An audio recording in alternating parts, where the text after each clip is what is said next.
time for Weather with Alan Rose, and if you slept in this morning, you missed the storm. And I slept in. Yeah. So I missed the storm. It was maybe 2 seconds long, maybe.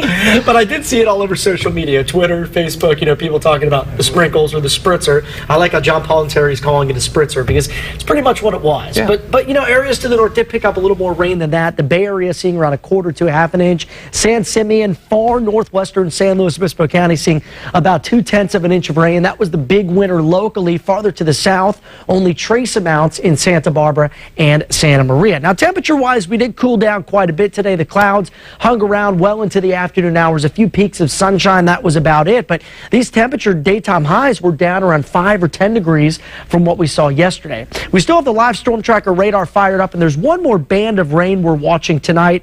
Our live radar is picking up on this, but it's fairly light precipitation. Not expecting much more in the way of additional rainfall tonight. But you can see as we put the radar into motion, it is moving pretty much from the west to the east, and we might see a few more sprinkles or a light shower across, say, areas north of Point Conception, possibly into Santa Barbara through about midnight tonight, and then we'll start to dry things out as we head into the early morning hours of our Thursday. Still some lingering showers as well around Sacramento up to the Sierra, but things are quieting down around San Francisco and Ukiah. Now, what we're seeing tonight is a strong and persistent northwest flow pattern. Now, notice how the arrows pretty much going straight across. Of course, they're going a little bit from the north to the south, but there's no big dip in this jet stream configuration. And without that big dip, you don't get these massive storms that really turn out the heavier, copious amounts of rainfall that we like to see. This is pretty much a tranquil pattern. We do see little waves of energy moving through it, and we'll see that again on Thursday night and another one Saturday, but neither of those two storms are going to do much for us in terms of the drought. So tomorrow, I think we start out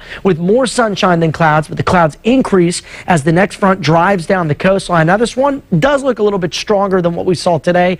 And by tomorrow evening, could be a little wet out there across the central coast.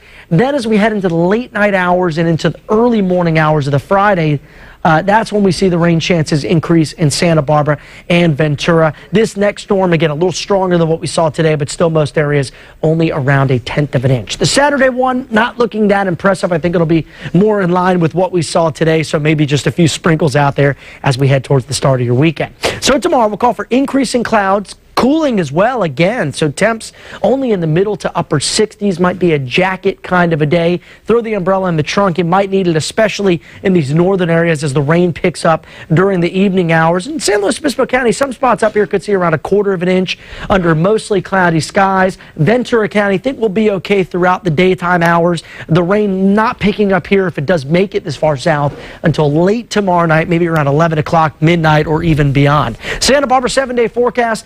Dry and mild on Friday, and then there's that slight chance of a shower still that we're going to keep in the forecast for Saturday. As we head beyond that, Sunday into next week, we warm things back up for Thanksgiving. We'll see high 60s in Santa Maria to end the week, 70s by the weekend. Also looking at some high 60s for the Lompoc area, mostly cloudy skies with a chance of some showers each of the next few days. Nothing too heavy, as we mentioned. And for Santa Ynez, we trade in the 60s for the 70s by the weekend, and some middle to upper 70s by next week. And a 7-day forecast, not including Thanksgiving yet, but that all-important travel day looks great across the Golden State. So good news there if you're driving to see grandma or grandpa. And pack that coat or jacket. Cold overnight, though. Yeah, absolutely.